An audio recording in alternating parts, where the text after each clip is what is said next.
Shalom keluargaku dimanapun berada, selamat pagi, puji Tuhan. Kita berjumpa kembali di hari Rabu di pertengahan minggu ini.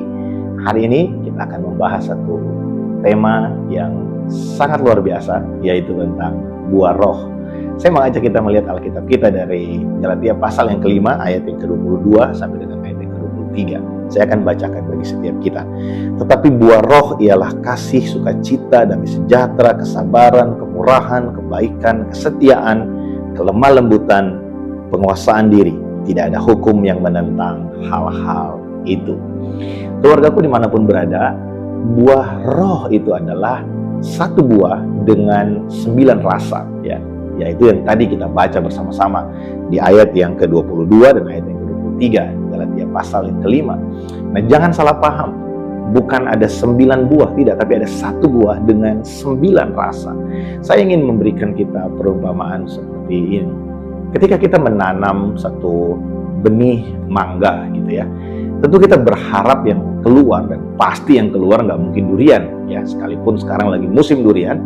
Tapi kalau kita tanam biji mangga, pasti yang keluar adalah mangga, dan kita tahu jenis mangga apa yang kita tanam, maka rasanya akan seperti mangga itu gitu ya. Kita nggak mungkin tanam mangga jenis A, nanti rasanya seperti mangga jenis F atau jenis G gitu ya. Saudara, waktu Roh Kudus ada di dalam hidup kita, maka tanda bahwa Roh Kudus ada di dalam hidup kita adalah ada buah yang memiliki rasa.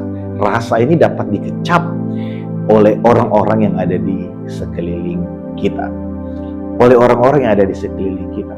Nah, kita tidak dapat berkata, oh, aku adalah orang yang paling menguasai diri. Aku adalah orang yang paling memiliki kasih dalam kehidupan. Kenapa? Karena yang akan merasakan buah itu adalah orang yang ada di sekeliling kita. Yang kita lakukan adalah, yang perlu untuk kita lakukan adalah, kita tetap memelihara Roh Kudus yang tinggal dalam hidup kita. Memelihara bukan berarti Roh Kudus itu dapat keluar masuk dalam hidup kita, tapi kita terus membangun hidup kita untuk melakukan kehendak-Nya. Ketika kita membawa hidup kita untuk melakukan kehendak Roh Kudus dalam hidup kita, kita sedang memupuk atau kita sedang memberikan nutrisi kepada roh kita, supaya roh kita akan berbuah, dan rasa dari buah itu dapat dinikmati oleh orang-orang yang ada di sekeliling kita. Nah, di sini kita lihat di dalam ayat yang kita baca tadi ya, buah roh adalah kasih, sukacita, damai sejahtera. 3 hal ini misalnya. Kita mungkin sebelum kenal Tuhan adalah orang yang sulit untuk mengasihi, dan kita juga sulit untuk bersukacita. Kenapa? Mungkin sukacita kita itu terlalu mahal. Ya, sukacita kita mungkin sangat mahal ya. Kalau kita mungkin dapat sesuatu yang biasa aja, kita belum merasakan sukacita. Kita harus mendapatkan satu yang spektakuler baru kita merasakan sukacita. Sangat mahal. Tapi ketika kita belajar untuk mengerti bahwa sukacita kita itu tidak tergantung kepada apa yang kita terima yang kelihatan, tapi sukacita kita itu ada di dalam Kristus. Sukacita kita itu penuh karena kita tahu mungkin kita tidak punya seperti yang orang lain punya, tapi kita punya Kristus. Itu lebih berharga dari semua harta yang ada di dunia. Kita tahu bahwa Dia mencukupkan semua yang kita perlukan, maka kita memiliki sukacita. Sukacita kita bukan menjadi murah, tapi sukacita kita menjadi lebih berarti. Sukacita kita tidak datang dan pergi seiring dengan uang yang ada di rekening kita.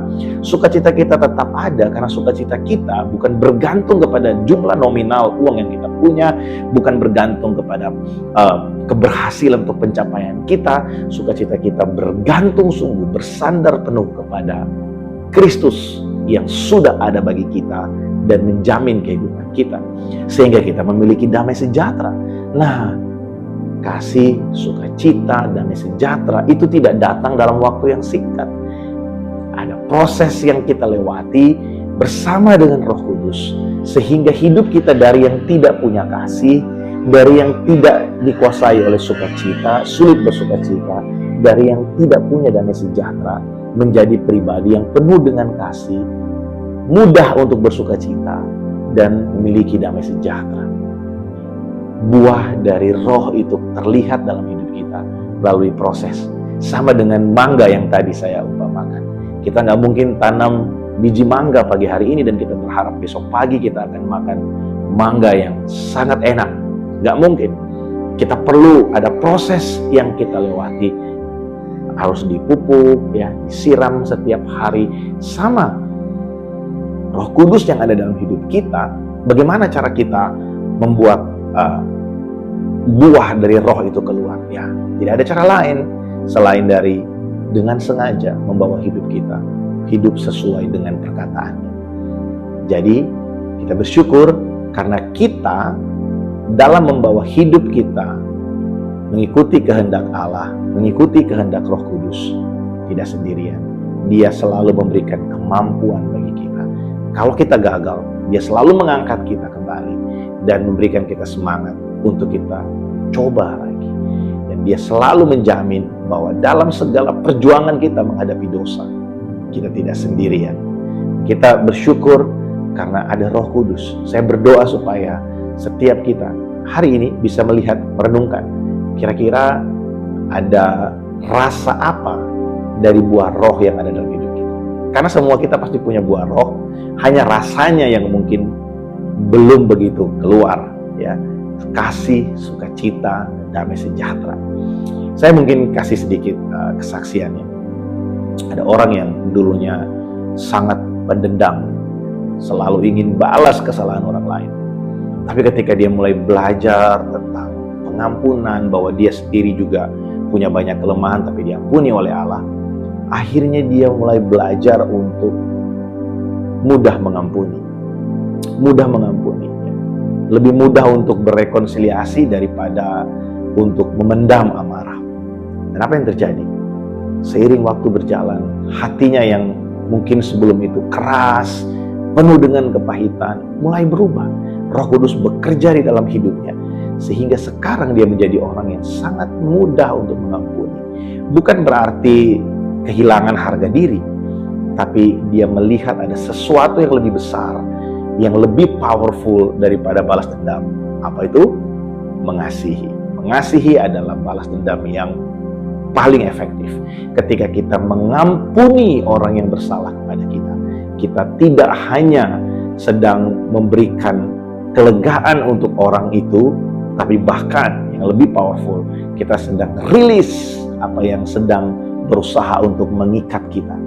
Jangan salah, waktu kita memendam amarah, kita sedang membiarkan diri kita untuk diikat. Dan ketika kita semakin terikat, kita tidak akan pernah bisa terlepas. Tapi kalau kita mau belajar untuk mengampuni, waktu kita mengampuni kesalahan orang lain, kita sedang membuat diri kita terbebas dari semua hal yang sedang berusaha mengikat kita. Biarlah buah-buah roh, ya, biarlah buah Roh Kudus, ya, 1 buah 9 rasa itu terjadi di dalam kehidupan kita. Puji Tuhan. Mari kita berdoa. Tuhan, terima kasih, hari ini kami belajar sesuatu yang sangat luar biasa, Tuhan. Ingatkan kami, termasuk hamba-Mu. Mungkin kami lupa untuk melihat rasa apa yang paling kuat di dalam hidup kami. Tolong kami, Roh Kudus, supaya kami boleh mengalami proses yang baik dan orang lain bisa mengecap buah roh dalam hidup kami. Ada buah dengan 9 rasa, dan semua rasa itu keluar dari hidup kami. Tolong kami supaya kami boleh memahami kebenaran ini dan bahkan kami melakukannya. Mungkin di antara kami ada yang sedang mengalami proses supaya buah itu keluar, rasa itu keluar dari hidup kami. Roh Kudus, tolong kami, karena kami tahu Engkau lah yang memberi pertumbuhan dan membuat kami berbuah, dan supaya buah itu bisa memiliki rasa, dan rasa itu dapat dinikmati oleh orang-orang di sekeliling kami.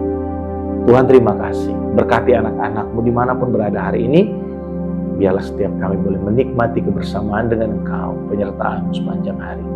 Terima kasih Bapa, dalam nama Tuhan Yesus kami berdoa. Amin. Puji Tuhan. Tuhan Yesus memberkati setiap kita.